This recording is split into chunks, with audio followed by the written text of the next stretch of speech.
Hey guys, so I wanted to share a topic that we had on Motivational Monday last Monday with you guys. We were unable to record it, so I promised everyone who joined me that I would make a quick video talking about what we talked about because it was really good. But we talked about self-sabotaging acts, words, actions, things that we do to sabotage our own success in many things, so at work, our goals, our relationships, our personal life, all of that. So I came to everybody with the idea, or the statistics that say 70% of women will wait to the last minute to pay a bill, even though they know they have the money. Most women will go up for a promotion and not get it and say, oh, well, maybe I didn't deserve it. Or if they know they do deserve it and they get it, they don't ask for more money or money that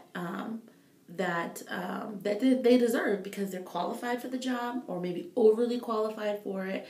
They just kind of settle for the, whatever they're given. Most women who join weight loss kind of things like Herbalife or other things, they will quit in the first 30 days. And not only quit, but retry it over and over again many times in their life.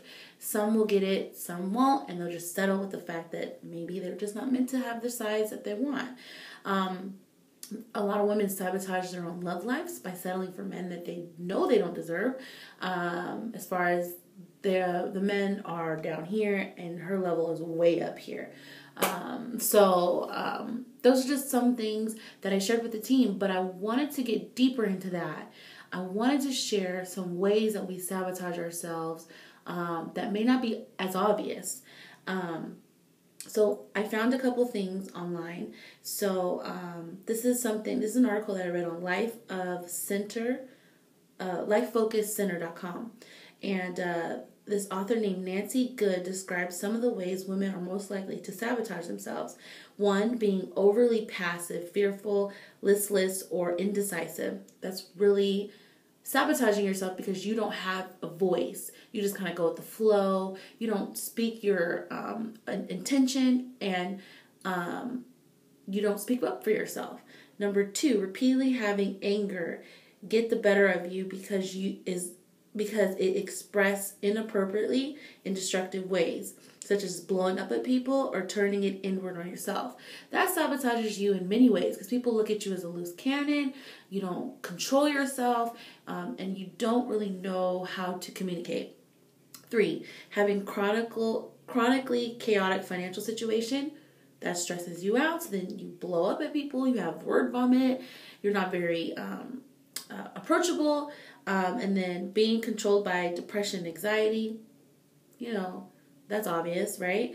Being continually ill or accident prone.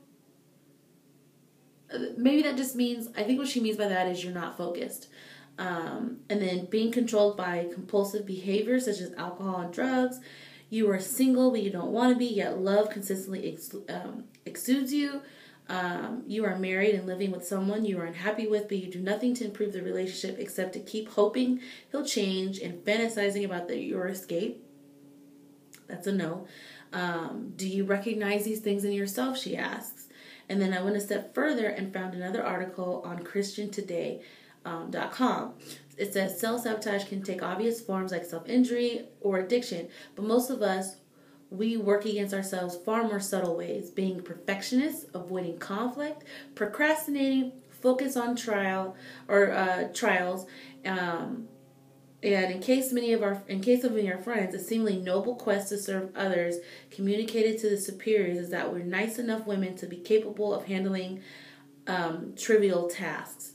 Many women first learn the art of self-sabotage when they're growing up. So we learn it from our mothers, we learn it from our grandmothers, we learn it from all our aunties and everybody. And it just seems normal, right? But I'm here to tell you self-sabotage is not normal. If you want to be a well-rounded person, woman and man, you need to learn how to have a balance of your characteristics. You can't be goal-oriented, but a procrastinator. That should never happen. You can't be opinionated, but indecisive. You can't. You have to have a balance, more so to being okay with being yourself. And I think that's what I'm getting from self-sabotage is a lot of women are unsure what to do, how to act. So my thing is, the way I learned how to be a woman is from the Bible. And from women that I've learned to be, to watch. I'm a very observant person, so that's what I draw. Because I think our mothers and our grandmothers, they sabotage themselves without even knowing it. And I think they did the best that they can. But I think it's up to us now to not say, I'm doing the best I can. No, I think we need to take an active role in our lives and say, okay, I'm going to quit some sabotaging, self-sabotaging acts. So this is what I challenge you to do right now. Write 5 things down that you sabotage yourself in. Whether you're like, I'm going to be transparent with mine. I'm a procrastinator at some things. I stress a lot. I'm indecisive on some things, not all. I'm pretty opinionated, but I think I'm opinionated in the wrong way sometimes. And I let emotion get to me. I'm going to be honest. I'm a very emotional driven person versus being logically driven. So I've challenged myself the past, week to not quit those things completely, because that's almost impossible to say, oh, I'm done with that. But to focus on that. Why do I procrastinate? Right? Why am I emotionally driven?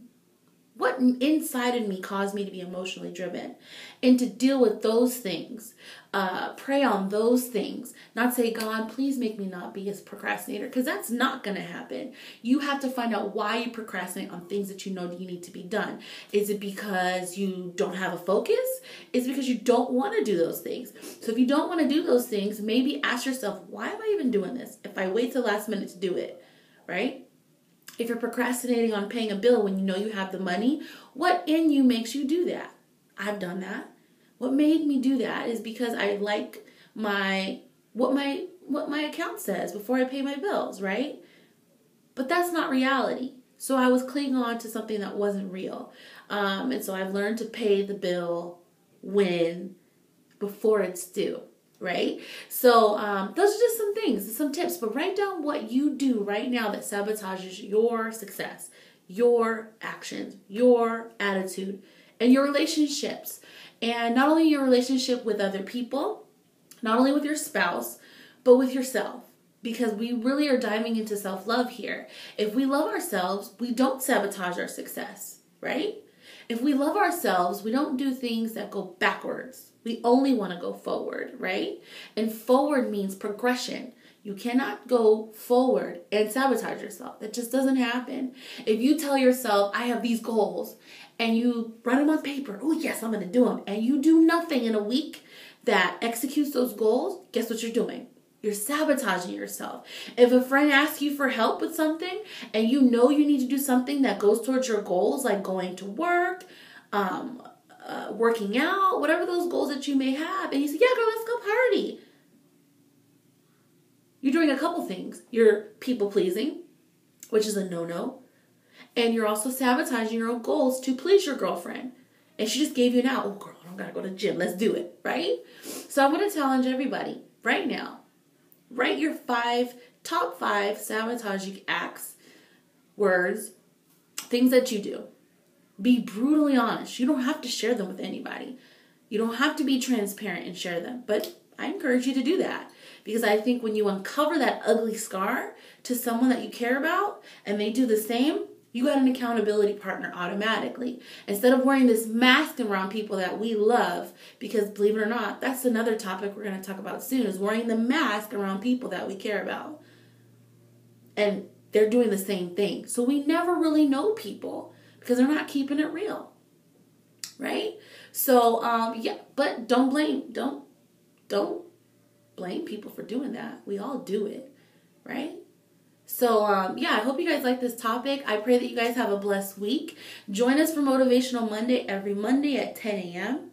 I'm going to put the number in the bottom. Actually, I'm going to give it to you right now. Just in case you don't make it, I'm going to give it to you right now. It is 605-475-3235. Access code 935406. So I'll see you every Monday at 10 a.m. Peace.